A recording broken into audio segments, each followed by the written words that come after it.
నమస్తే welcome to legend TV. మొత్తానికైతే కేసీఆర్ గులాబీ బాస్ బయటికి రాబోతున్నట్టుగా ఒక వార్త అయితే రావడం జరిగింది. ఆయన అజ్ఞాతంలోకి వెళ్ళి దగ్గరగా 7 నెలలు అవుతుంది. ఫామ్ హౌస్కి పరిమితమైన పరిస్థితి. కూతురు జైల్లో ఉన్నా కూడా కనీసం పరామర్శించడానికి కూడా వెళ్ళని పరిస్థితి మనం చూసాం.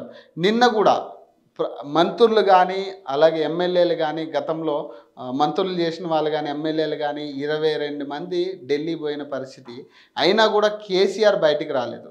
నిన్న కనీసం కూతుర్ని రిసీవ్ చేసుకోవడానికి కూడా రాని పరిస్థితి. ఈరోజు కవిత గారు కలవడానికి వెళ్ళారు. మరి ఇంత గోప్యంగా లోపల నిర్బంధంలో ఉన్న కేసీఆర్ ఫైనల్గా బయటకు వస్తానంటూ ఒక న్యూస్ అయితే రావడం జరిగింది. దీనికి సంబంధించి ప్రధానంగా తెలిసేది అంశం ఏంటంటే రైతుల కోసం పోరాడడానికి ఇక నుంచి షెడ్యూల్ వేసుకొని బయటకు వస్తా అని చెప్పేసి ఆయన అనౌన్స్ చేసినట్టుగా తెలుస్తుంది ట్విట్టర్ ద్వారా.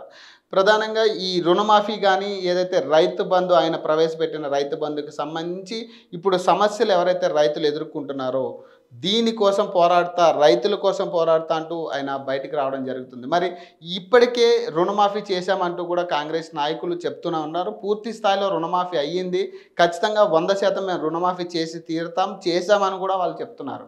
మరి చాలామంది గతంలో కూడా నల్గొండ కొన్ని ఏరియాల్లో ధర్నాలు చేసిన పరిస్థితి, రైతులు రోడ్డెక్కి కొంతమంది ఆత్మహత్యలు చేసుకున్నారు రుణమాఫీ కాలేదని చెప్పి.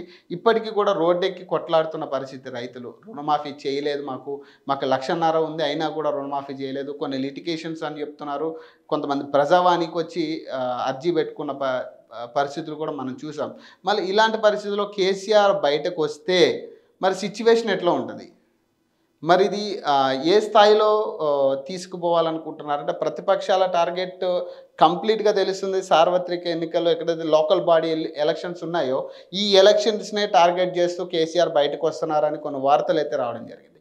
మరి దీంట్లో నిజం ఎంత ఉందనేది రేపు ఈవినింగ్కి దీనికి సంబంధించిన ఒక పూర్తి స్థాయి కంక్లూజన్ అయితే ఇవ్వనున్నారు. అలాగే ఒక షెడ్యూల్ కూడా రిలీజ్ చేస్తామని కూడా చెప్తున్నారు. మరి చూద్దాం, అంటే ఇప్పటికైనా రైతులకి న్యాయం జరుగుతుందా, అసలు రైతులు రుణమాఫీ అవ్వలేదని చాలామంది కొట్లాడుతున్న పరిస్థితి రోడ్లెక్కి.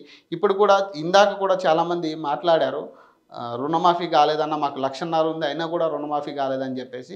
మరి అలాంటి వాళ్ళకి న్యాయం జరుగుతుందా కేసీఆర్ వస్తే? మరి కేసీఆర్ ఇన్ని రోజుల తర్వాత బయటకు రావడానికి ప్రధాన కారణం రైతులా, లేకపోతే కూతురు నిన్న బయటకు వచ్చింది, మరి కూతురుతో ఏమన్నా గేమ్ ప్లాన్ చేస్తున్నారా అనేది ఒక ప్రధాన అంశం. మరి చూద్దాం.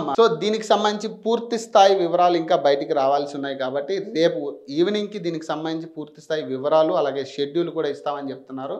చూద్దాం. మరొక ఎపిసోడ్లో మళ్ళీ కలుద్దాం. అప్పటి వరకు నేను మీ పవన్, సైనింగ్ ఆఫ్.